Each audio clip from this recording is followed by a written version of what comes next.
Hey everybody, my name is Katie, and today we're going to be talking about eating disorders, serious mental illnesses that affect how people eat, think, regulate emotions, and perceive their own bodies. These are not choices, diets, and or phases, and they're not by choice. They are brain-based illnesses with real medical, psychological, and social consequences. In Canada, eating disorders are recognized as severe mental health conditions, and they can affect any people of any age, body size, gender, or background. And without treatment, they can intensify over time. And this is Crash Course by Katie.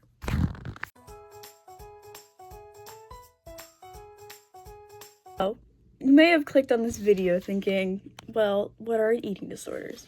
Well, they involve ongoing disturbances in eating behaviors, thoughts, and emotional regulation around food, weight, body image that significantly interfere with our physical, our mental health, our well-being, or even just our daily life tasks that we have to endure.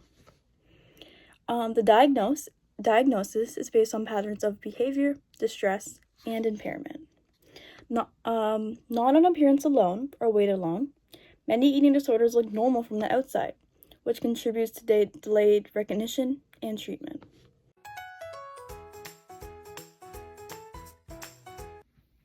So, eating disorders begin in the brain, not in our body. Key regions in our brain may include the amygdala, which detects other threats or in danger, the prefrontal cortex, which supports flexibility and decision making, and our dopamine pathways, which reinforce behaviors that feel rewarding and relieving. And lastly, our serotonin systems, which influence mood, anxiety, and inhibition. When eating disorders change, such as restricting intake, binge eating, or compensating, these systems adapt. Dopamine begins reinforcing disoriented behaviors, while changes in serotonin increase anxiety, rigidity, and obsessive thinking, particularly during malnutrition.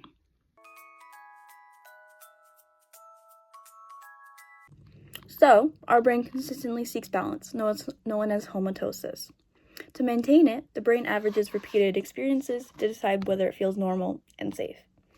When a behavior is repeated often enough, the brain thinks of it as normal. It's like, yeah, let's do this. However, if someone is restricting their food intake, it causes lower energy and becomes the brain's new baseline. It thinks it's normal to be eating the amount of food that we're eating, and it's definitely not.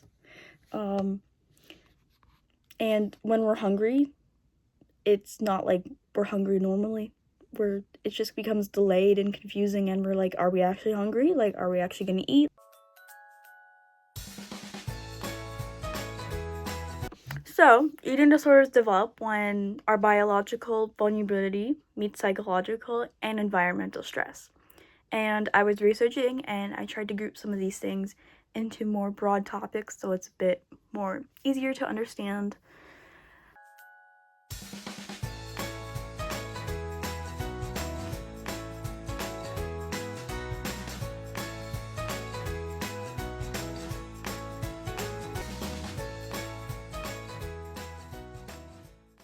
Our prolonged malnutrition and chronic stress physically affect our brain.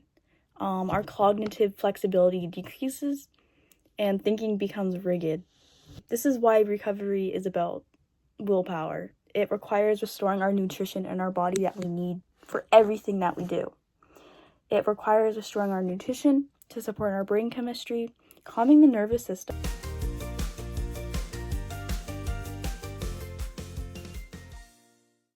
So, nearly 3 million Canadians will experience an eating disorder or disoriented eating in their lifetime. At any given time, up to 1 million Canadians meet criteria for diagnosable eating disorders. Hospitalization for eating disorders among youth aged 10 to 17 have more than doubled in the past decade across Canada, making them one of the most fastest growing mental health emergencies among youth people.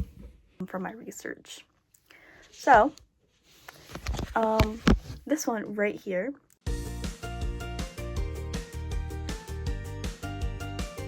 is characterized by persistent restriction of energy intake, intensive fear weight gain, and a disoriented perception about how our body weight or shape is how to feed.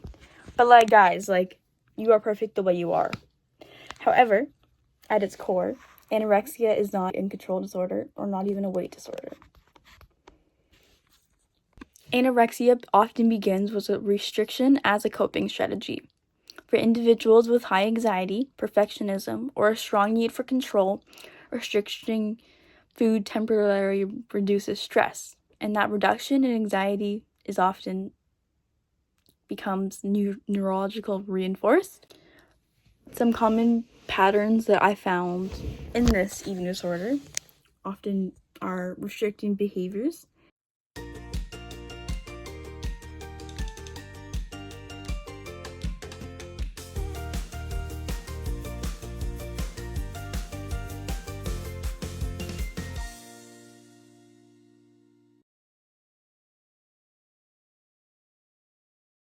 nearly every organ system in our body.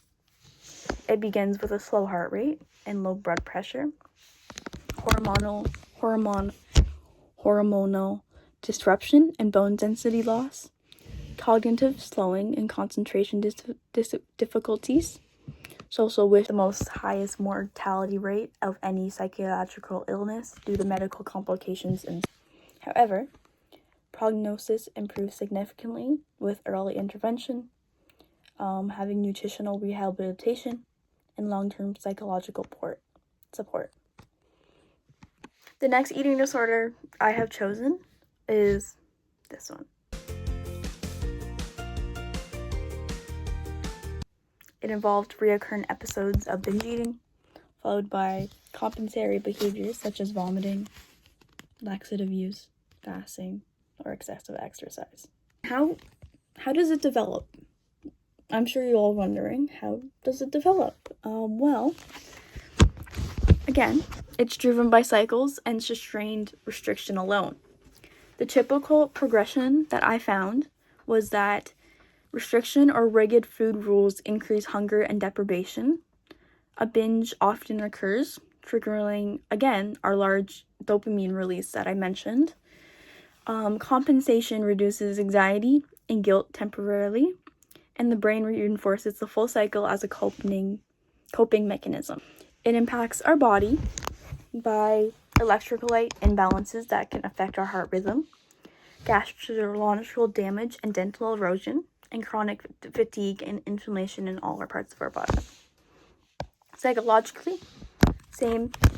Our self-esteem becomes closely tied to our behavior control. We're not often being ourselves. And individuals often appear high functioning while struggling intensely. However, you may be wondering, what is their prognosis? Outcome often improves with disrupting restriction patterns or normalizing eating rhythms. The next eating disorder that I'm going to be talking about one, which is also referred to as PED. So you may hear me refer to that throughout this portion of the video. It involves recurrent episodes of eating large amounts of food with a sense of loss of control without regular compensatory behaviors. Binges are often followed by distress or even guilt. Develops in our brain. Well, it's strongly linked to distress response and emotional regulation systems.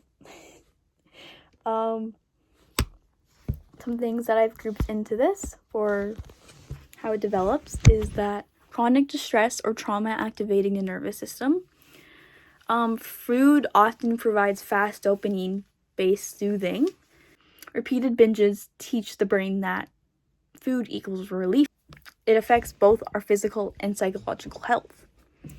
What I found is that it increases our metabolic conditions, our sleep disturbances and chronic inflammation, and shame and self-blame. And last but not least, this one.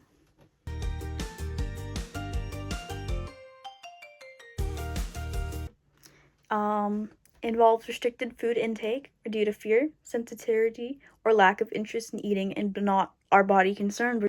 So how does it even develop?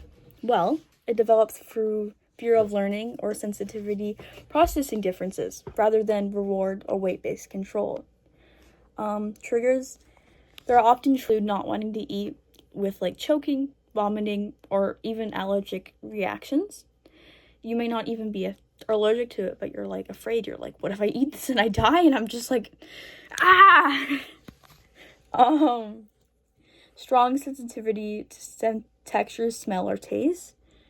You may not like being food being mixed in with each other, or even colors being a certain way. How does it? And well, yes, I've been talking about eating disorders, the different ones, and